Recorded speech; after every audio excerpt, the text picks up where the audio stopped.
Tank-tank Israel kembali merangsek masuk ke kota Gaza. Di saat yang sama, ratusan ribu warga Israel justru turun ke jalan, menuntut pemerintah segera mengakhiri perang dan membawa pulang para sandera. Perang yang sudah berlangsung hampir 2 tahun ini kini memasuki babak baru, di mana penderitaan rakyat Palestina kian parah, sementara tekanan politik dalam negeri Israel semakin besar. Tank-tank Israel mulai mengepung pinggiran kota Gaza sejak 27 Agustus. Tujuan militer, merebut benteng terakhir Hamas. Namun, rencana ini menimbulkan gelombang pengungsian baru, ribuan warga Gaza terpaksa meninggalkan rumah. Israel masih melanjutkan operasi darat meskipun tekanan internasional meningkat. Militer Israel tampak bersiap melakukan serangan besar-besaran ke jantung kota Gaza. Meski dunia internasional mengecam, Netanyahu tetap memerintahkan pasukan untuk bergerak. Pertanyaannya, sampai kapan penderitaan warga Gaza akan terus berlangsung? Ribuan orang kembali memenuhi jalan-jalan Tel Aviv. Tuntutan utama, bebaskan 50 sandera yang tersisa. Forum keluarga sandera hilang menjadi motor gerakan. Rapat Kabinet Keamanan malah ditunda demi jamuan makan malam perayaan legalisasi permukiman Yahudi. Bayangkan, di saat rakyat menuntut solusi perdamaian, Kabinet Netanyahu justru sibuk merayakan permukiman ilegal di tepi barat. Hal ini semakin memicu amarah publik, yang menilai pemerintah lebih mementingkan agenda politik ketimbang nyawa sandera maupun masa depan negara. Netanyahu menolak gencatan senjata parsial.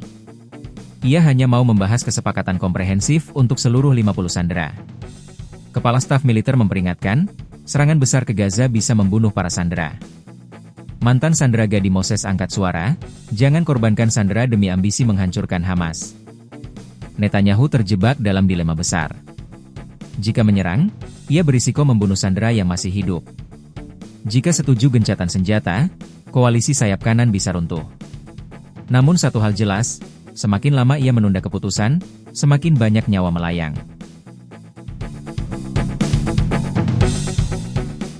Korban jiwa Palestina sudah lebih dari 62.000 orang.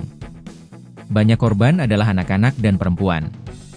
Serangan terbaru Israel ke rumah sakit Han Younis menewaskan 20 orang, termasuk tenaga medis dan jurnalis. Gaza kini menghadapi kelaparan, pengungsian massal, dan runtuhnya fasilitas medis.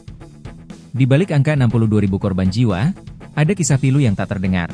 Anak-anak tanpa orang tua, keluarga kehilangan rumah, dan tenaga medis yang gugur saat menolong korban. Gaza kini bukan hanya zona perang, tapi juga kuburan massal. Survei terbaru menunjukkan 42% warga Yahudi percaya, tidak ada warga sipil tak bersalah di Gaza.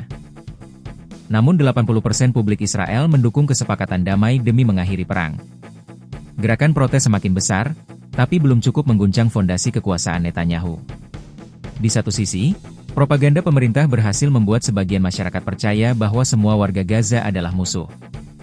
Namun di sisi lain, mayoritas rakyat Israel sebenarnya lelah dengan perang dan ingin perdamaian. Pertarungan opini inilah yang bisa menentukan arah masa depan konflik.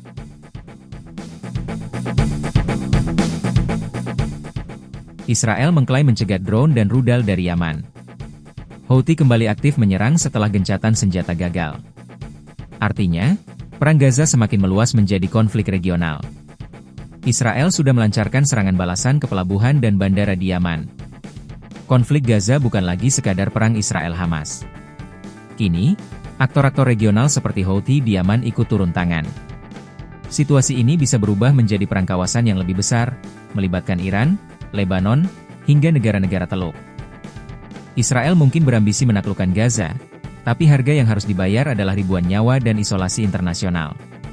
Di saat rakyat Palestina menderita, rakyat Israel juga terjebak dalam krisis politik dan moral. Pertanyaannya, apakah perang ini benar-benar akan berakhir dengan kemenangan, atau justru menjadi perang tanpa akhir? Inilah bab terbaru dari tragedi Gaza. Perang yang tidak hanya melukai satu bangsa, tapi juga nurani dunia.